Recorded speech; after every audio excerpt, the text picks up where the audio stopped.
we're gonna go over my boat setup and how I rigged everything just for lake trout jigging. Now, my boat is set up a little bit differently than most people's boats should be, because I do two different things. I film for YouTube, so I have everything kind of aimed backwards at the boat. I'm not up in the bow casting for bass and stuff like that. And I guide clients, so I have up to 2 people that I'm guiding all day long, jigging for lake trout / casting for lake trout, and sometimes I do troll. So my boat's set up kind of funky, just to let you guys know. This video is actually sponsored by LiTime. This boat is actually powered by 3 lithium batteries, 2 for the trolling motor up front, and 1 that's powering all my graphs right here. So I'm gonna show you guys that here in a minute. I'm gonna do everything in quick detail, if you guys just wanna see the boat in general layout, and then I'm gonna pause and I'm gonna go into fine detail. So you guys can stop watching after the full detail if you want, and then look at the fine detail if you guys wanna rig your boat out kind of the same way. So let's start at the back of the boat. Now, I am a tiller driver, or I use a tiller for my boat. I'm running with a 60 horsepower Mercury. This is a Lund Rebel 1650 XL. It's brandy new. And I got the heated grip on here, which is super sweet, and I have the troll. The slowest I could get this thing down to was 2.2 miles an hour and with no wind. And nothing else is sponsored in this boat except for the LiTime batteries, just to let you guys know. And if you guys want to buy LiTime batteries, and I've been running them for over a year now, and they've been flawless. There's a code down below, link down below, and then there's like 6% off. Use BIF. If that's wrong, I'll put the right description down below, because I don't remember all the codes that I have. So, powered by LiTime. I am a LiveScope user, so I'm running Garmin in here, there, and there. I'm running the 923 XSV here. Now, this is powered by LiTime's new 100 amp hour Smart Extra Mini. Now, this has Bluetooth settings on it, which is sweet. I can read that, the battery charge and the discharge. Like right now I'm using a certain amount of watts, a certain amount of amps per hour on this, so I can see when everything's gonna die. And then I also have the GMS10 box in there that's networking that screen, and that screen. But this has the GT4 sonar plugged into it, which is back here on this side of my boat. That's going into there, that's networked back into this box, and that syncs to all 3 of these. And then I have 2 GLS10 boxes, so those are what power LiveScope. So I have 2 different LiveScopes. I have LiveScope Plus and LiveScope XR, or LiveScope Extended Range. And my GLS10 boxes, one's in here, and then I have another one mounted in there in the rod locker. And the reason for that is I'm going to take these things out during the ice fishing season and run them on shuttles. They're like $500 a piece. I'm not going to just leave them in here and buy another $1,000 worth of black boxes just to leave them in the boat. So I'm running on my tiller. I got screen there. These are all can be mirror image to each other. I'm running fishing specialties pole here and on that. So I have 2 different poles for 2 different transducers. That's plus, and then I have XR hanging over. These are also not sponsored, but they are the best ones I've used. I've used Summit, I've used Fishing Specialties, which I went back to, and I also had Sniper Marine. Sniper Marine just did a bunch of new things to the things, but it's like $2 grand for a pole, and these are like a couple $100. And they're rugged, and they work great, and they have a breakaway feature. They're just really nice. And the wire is actually in the pole, so that protects it a little bit. Now, because I'm full-time jigging or casting to fish, I am getting to a spot, finding where fish are on 2D or LiveScope, plop my LiveScope in the water, and I'm staring at this GPS map 1243 XSV, and I'll leave the link for that below. And then I'm using a Millennium mount to hold that up, so that's actually up in my face and allows me to put this camera up on there, so I'm staring at the screen / staring at my GoPro at the same time, instead of just staring at the screen and ignoring my YouTube audience. Then I have a 1222 GPS map over here that's also networked in, and that has a long extension cable, so I can run that all the way up in the front if I wanted to ever jig off the front. Also using the Minn Kota Altera. Right now it's the middle update. I'm using a Superior Fishing Products mount that mounts on the sport track, so I can move this literally anywhere in the boat, and eventually I'm gonna get a swivel for that, but right now I don't. So there's that. And then I also have the Minn Kota Altera Quest. This is the brand new one. Yes, I've already broke it. I don't know if you guys saw that video or not, but this one auto deploys. I can either hit it with the button here on the foot pedal, or I also have a remote, but it's 24 volt, 90 foot-pounds.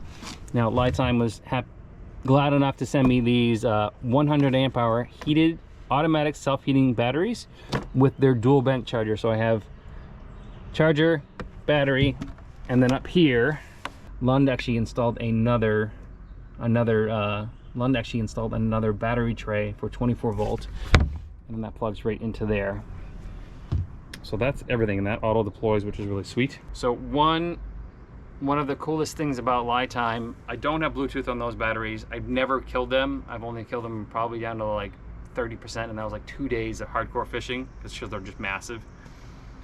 This allows you to actually, you can see it on the screen here, actually see how much battery you're using, how much battery is left, and how fast it's charging. So right now we're using 6.9 amps of energy. So I can get another 10 or 12 hours out of this battery. Now it's fluctuating, of course, because I have a couple different things running, but let me see if I'm running both black boxes.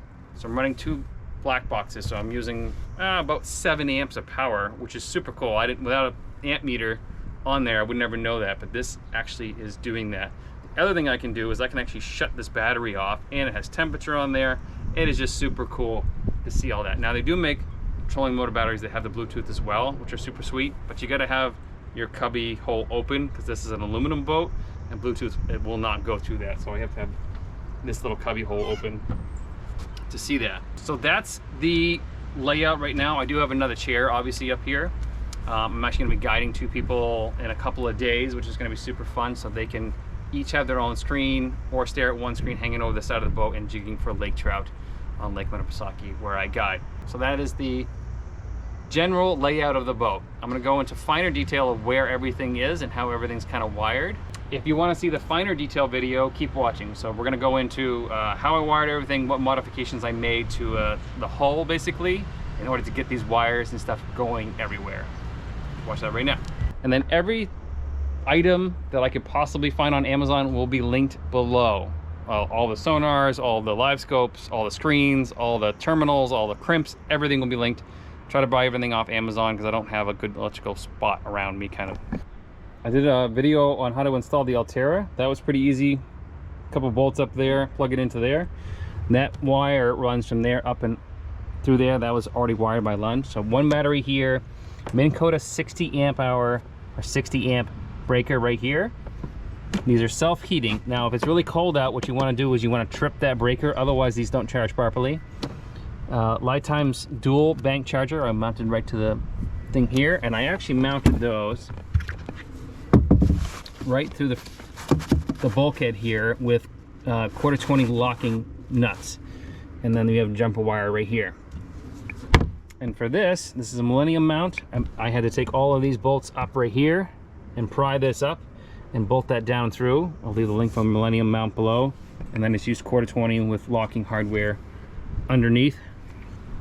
That's running that screen, and then Superior Fishing is running this mount. Now this is the downrigger mount that's on the Sport Track, and I'll leave a link for that below. It's not off Amazon. Well, I think it might sell on Amazon. And then I have this little slinky cable stuff that just protects the cable from getting hooks and stuff in it.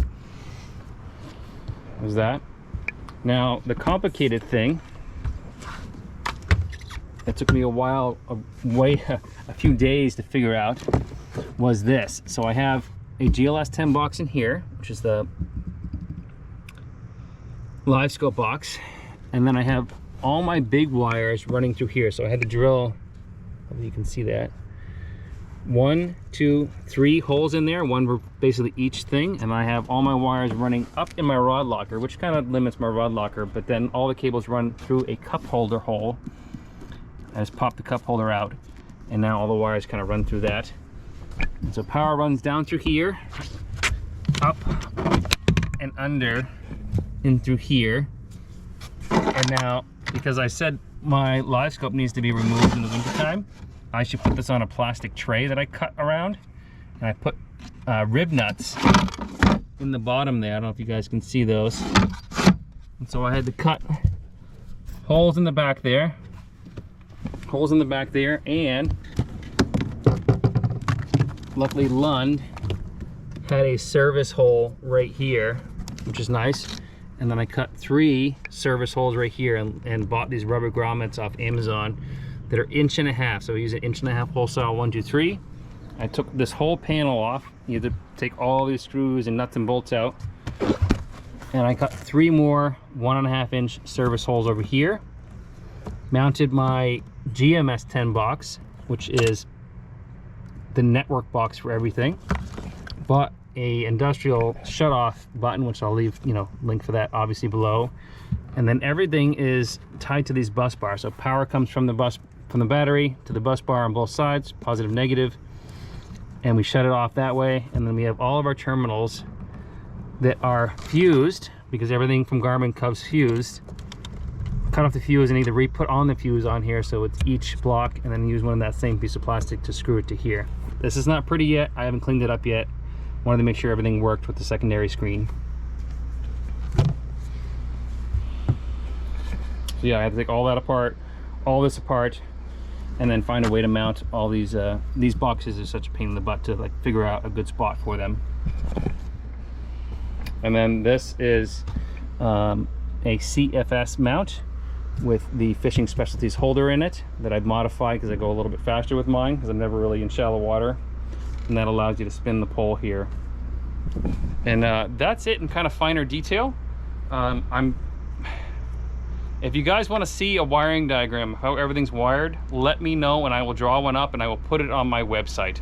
I don't feel like doing that right now. It's a lot of work to like draw all that out, but that's what I had to do to figure this out. And I really tried to not drill any holes in the boat, but I couldn't help it.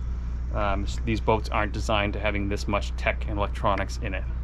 But if you guys want to see more about the boat, there's kind of like a little playlist down below of everything about the new boat. And I think I'm done modifying it for right now. I might get some swivels for that other screen. And yeah, that's it. Boat set up just for YouTube, guiding, and jigging for lake trout.